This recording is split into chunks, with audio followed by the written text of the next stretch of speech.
दिल्ली विधानसभा चुनाव जैसे जैसे नजदीक आ रहा है, नेताओं का चुनाव प्रचार भी शुरू होता जा रहा है। दिल्ली के दंगल में किसका मंगल होगा, ये तो चुनाव परिणाम आने के बाद ही पता चलेगा। लेकिन उससे पहले सभी राजनीतिक दल दिल्ली की जनता को लुभाने के लिए पूरी कोशिश में जुटे हुए हैं। 1998 में बीजेपी के हाथों से दिल्ली की सत्ता चली गई थी और उसके बाद से फिर वो कभी वापस नहीं कर पाई। और ऐसे में इस बार बीजेपी हर हाल में सत्ता पर काबिज होने की कोशिश में लगी हुई है। तो वहीं दिल्ली में चौथी बार सत्ता हासिल करने के लिए अरविंद केजरीवाल ने भी पूरी ताकत झोंक दी है। दिल्ली के शकूरपुर बस्ती इलाके में एक चुनावी कार्यक्रम के दौरान केजरीवाल ने बीजेपी और केंद्रीय गृह मंत्री अमित शाह पर हमला बोला। उन्होंने कहा कि जैसे जैसे चुनाव पास आ रहा है, बीजेपी का झुग्गियों वालों के लिए प्यार बढ़ता ही जा रहा है।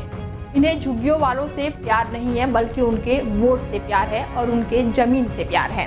केजरीवाल ने कहा है कि आज मैं अमित शाह जी को चैलेंज देने आया हूं कि अपने पिछले 10 सालों में जितने झुग्गियों वालों के खिलाफ केस किया है, उनको 24 घंटे में वापस लेंगे। कोर्ट में एफिडेविट देकर बताएं कि उनको वहीं बसाएंगे तो केजरीवाल चुनाव नहीं लड़ेंगे। उन्होंने कहा कि कल अमित शाह जी ने झुग्गियों वालों को बुलाया था और मुझे गालियां दी। गृह मंत्री को मर्यादा होनी चाहिए और शब्दों की गरिमा होनी चाहिए। कल अमित शाह जी ने दिल्ली के कई इलाकों से झुग्गी के लोगों को बुलाया था। वहां अमित शाह जी ने चुन चुन के मुझे बहुत गंदी गंदी गालियां दी।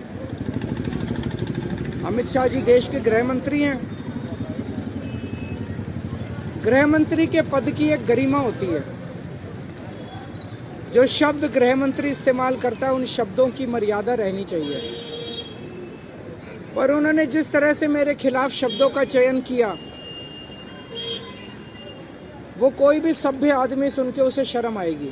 बता दें कि बीते दिनों गृह मंत्री अमित शाह झुग्गी झोपड़ी प्रधानों के सम्मेलन में शिरकत करने पहुंचे थे। गृह मंत्री ने अपने सोशल मीडिया पर एक पोस्ट भी शेयर किया था, जिसमें उन्होंने सूबे के पूर्व मुख्यमंत्री और आम आदमी पार्टी के संयोजक अरविंद केजरीवाल के बंगले को लेकर उन पर हमला बोला था। अमित शाह ने अपने पोस्ट में लिखा है कि दिल्ली वालों के पैसों से शीश महल में ऐशो आराम से जीने वाले अरविंद केजरीवाल की नाकामी के कारण ही लोग गंदगी और मलिन झुग्गियों में रहने के लिए मजबूर हैं।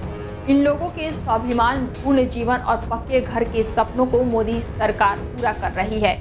इसके साथ ही उन्होंने आगे लिखा है कि आज झुग्गी बस्ती प्रधान सम्मेलन में झुग्गीवासी अरविंद केजरीवाल के ठगराज को समाप्त करने का उद्घोष करेगी। बता दें कि विधानसभा चुनाव की तारीखों की घोषणा के बाद से बीजेपी के तरफ से किसी भी बड़े नेता का यह पहला पब्लिक कार्यक्रम था।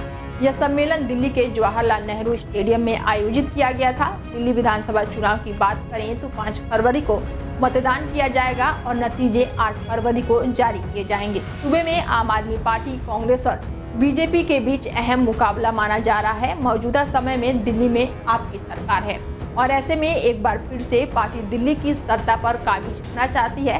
तो वहीं कांग्रेस और बीजेपी भी सत्ता हथियाने का पुनर्जोर कोशिश कर रही है और अब आने वाले समय में ही पता चलेगा कि यहाँ पर किसकी सरकार बनेगी। फिलहाल इस खास पेशकश में मेरे साथ इतना ही। देश दुनिया की तमाम बड़ी खबरों के लिए देखते रहिए DL 24 भारत। नमस्कार।